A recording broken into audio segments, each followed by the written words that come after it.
everybody, and welcome to Read Spider-Man Crawl Space Edition. Check us out at the SpidermanCrawlspace.com. Well, everybody, I am back, of course, to review the Amazing Spider-Man 980, aka issue 16 by Joe Kelly and John Romita Jr., as we meet actually a brand new villain and actually find out how much of what's going on Earth between Norman Osborn as Spider-Man and, of course, Ben Reilly pretending to be Peter Parker. Believe it or not, I have a lot of good to talk about this issue by Kelly and Romita Jr. So let's get right onto the pros. First of all, I don't know what, but it was so good. For the first couple of pages, there was no action, there was no nothing. We had all the main players that are going on with the storyline, from Aunt May to Ricardo to Norman Osborn to Ben Reilly and Janine to Tombstone and the new villain, Plague Prescription. Actually, I'm going to talk about him in a little bit more because he's a kind of an interesting villain. But I like this. There's been so long since we actually had the regular characters. Granted, this is all back into us, but this actually feels really nice actually having all this. I mean, we were getting a regular Spider-Man action, and Norman as Spider-Man is actually pretty cool, interesting things about how he's trying to be here, how he's actually trying to balance a little bit about who he's not as Spider-Man and other thing, but also how that's really working with the storyline. And I really do like this. We get a lot with the supporting cast member. Everything actually that's been going on at Rancorp is actually 9 here with Brian, and of course a few other things going on with the new other captains over here.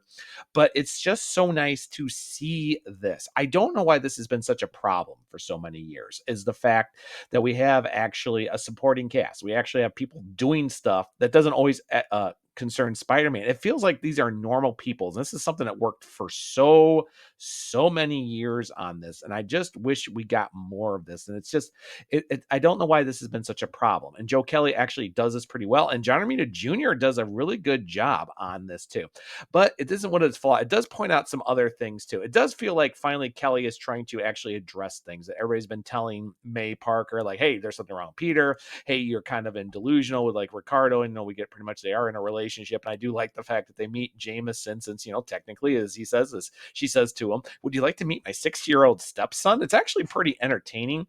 But I do like finally that May just basically tells them. She says, enough of this. I am a grown woman. He is hurting, he's suffering, because every time he gets this, like, here, I see the problems. You guys always think that there's something else. Or as she says, if you're open to opening a grown man, I'll get you the set of adoption parents before to be married. I'll leave that to you. But it's really nice how they say, we need to fix this. And he says, by fixer, he's like, he isn't broken, he's suffering. I think that's been the problem for so many people. I mean, the fact that most of the people doing this, like I said, Jonah knows Peter is Spider-Man now. Aunt May is still in the dark of all of this too, and the fact is not realizing that this is Ben Reilly, and I think that was always lost hugely about this too.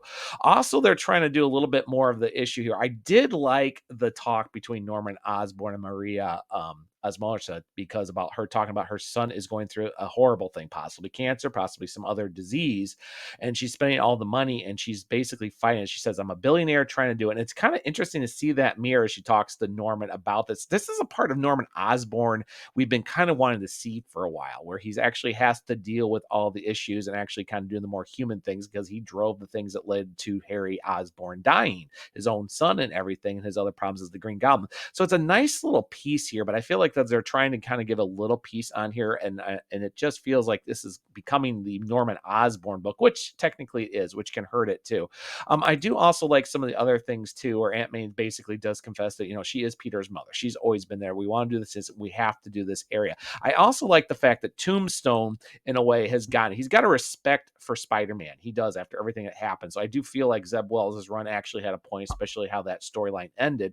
And like I said, the introduction to Plague Prescriptions in here, but I do like the fact that Tombstone sees right away, you're not Spider-Man. I don't know who you are, but we need to take care of this. And it's actually kind of cool. He's a very interesting villain, a villain that absorbs, I know, as they say, it looks like Dark Man meet with a doctor's coat on too. But I like the fact that he can absorb injury and then re-teleport that pain. And it's actually kind of an interesting piece on how he does that.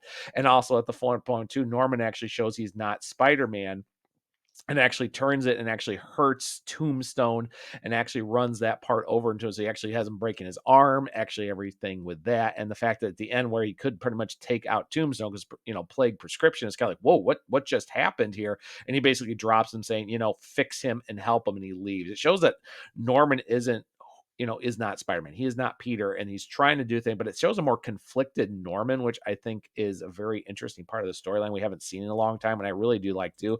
I also like the end where finally we have Ben Reilly finally realizing him taking over Peter's life. His whole little thing the last couple years is basically is like, what am I doing? I like the fact that the ending he says, he's tired. I mean, they just made this big breakthrough that gets him on a paper, will get him a lot of money, which will, like, as I say, fix Peter's financial issues for quite a while, at least for the time being.